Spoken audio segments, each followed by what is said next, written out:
What's up, guys? Got a bunch of videos to do, and this is the newest of those videos, newest build for those videos. Was finally able to find a band that actually matches this dial well. So out of the Propeller series that I did, I've done like I think 10 of these dials. So this should be around 11. I think I had 12 total, so one left to do. This is the only one that I had that was, well, I might say that preemptively. There might have been another one. I know we went through a series where I was trying to do some like iridescent stuff, so there might be an iridescent out there. But this is the only one with a matching iridescent band. So we've got the iridescent propeller, which is basically just kind of torched, which gives us that blues and purples, and then obviously the kind of brown toning that's in there. Did that on an auto 2415 movement like I normally do. This is in a brushed 160 case, which is that mix between the 350 and the 090. The 090s come straight up. They don't have dimples right here. And the 350s look like this on the side, but they're etched in. So kind of a mixture of those two. Did one of these silver with white accent inserts, and a company that I get these from stopped making them. I don't think I really have any more of them. I might have one or two left, but I thought it went nice. Goes well with the silver. And then I had a bead blasted star engraved crown, which kind of gives kind of the different tones here. Did a set of silver pointer hands. I don't remember where I got these, but I've had them for a long time. I thought those would be good to go in here. Not something I normally use.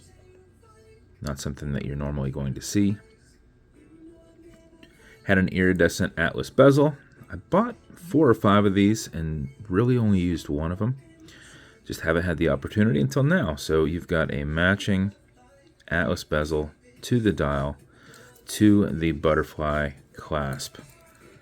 So you just squeeze and these separate. Now with these are supposed to be push pin. Yeah, whenever you can see that it's recessed, push pin. So for your sizing, you're just going to pop out a couple links and shift this up and shift this side up. Always kind of do it evenly, otherwise you're going to put it on your wrist. You're going to have few links in this and then a whole bunch of links on the other side. So try and, if you know that if you put it on your wrist and kind of fold it over and you're like, oh, okay, I need to take out 3, then yeah, you're just going to do 1 on one side and do 2 on the other. It'll be slightly off. But if you got to take off 2 or 4, try and do 2 on each side or 1 on each side. Had a milled laser engraved caseback with pilot style, and there you can kind of see the blue toning in it. It's focusing on this instead of this. But the way this was lasered, if you get it in the light just right, you can see that it has some nice color to it. You get that a little bit there. You've got your rotor in the back, you just can't see it. And that's it. That is the build. I thought it came out pretty awesome. I was very happy with it. Have had this planned for a minute. And I realized I didn't have any case backs. I just had them in black or in bronze. I didn't have any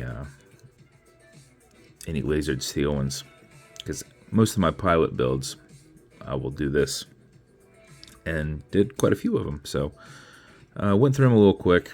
So this has been sitting here for a week, ready to get put together. But that's the build. Bezel on it will turn left, it'll turn right. I tightened up that tension ring in there, so it has decent tension. So it's really not going to move unless you want it to move. It is on there pretty stout. Automatic mechanical, I mentioned you've got a rotor in the back right here.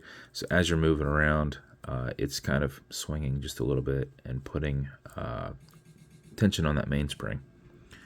So, wind it up a little bit before you put it on. If it's not running or you're not going to be very active, you're going to want to do that, because if you're not doing too much of that, it could die on you. and then you might be like letting it run a little bit at a time as you're moving around and winding it back up. So what you're going to do is you're going to back the crown off the threads until you hear it and feel it clicking. You're going to feel that it's off those threads. You're going to feel you can kind of like move it around just a little bit, but you're off the threads. At that point you can wind, and a wind is a turn that direction. Turning it towards you doesn't wind it, but it is a lot easier to keep your finger spacing and go back and forth. If you start winding it back onto the crown tube, you can take it right back off with the backspin and then pull a little pressure on it. You don't want to pull it to that first position yet.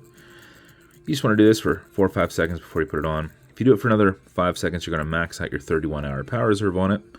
You cannot overwind it. It has a slipping mainspring, so once it has as much pressure as it needs, it just deflects any additional input.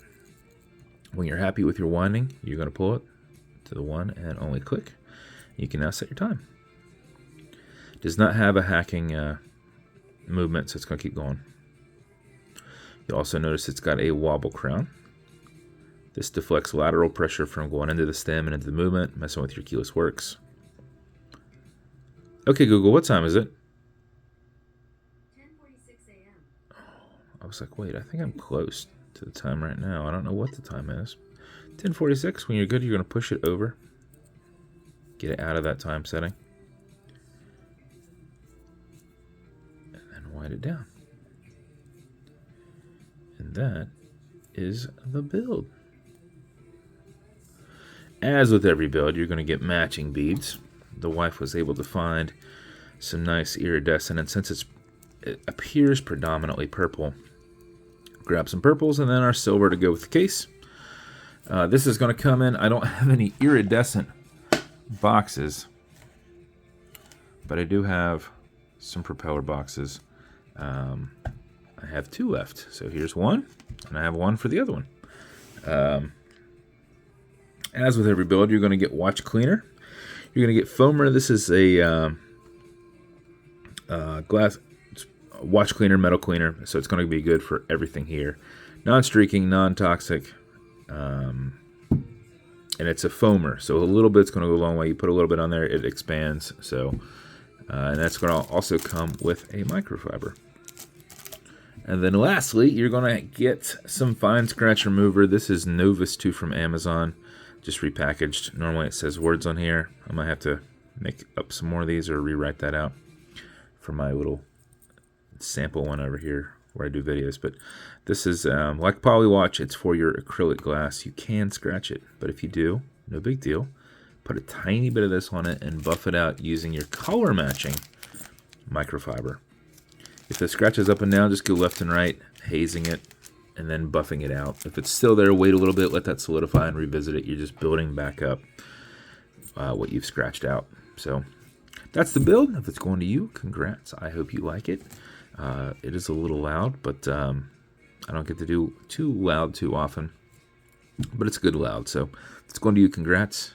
If you want me to build you something custom and unique, reach out and I'll see what I can do. If you want to continue to see videos like this, like and subscribe as I put them up all the time. Thanks, guys.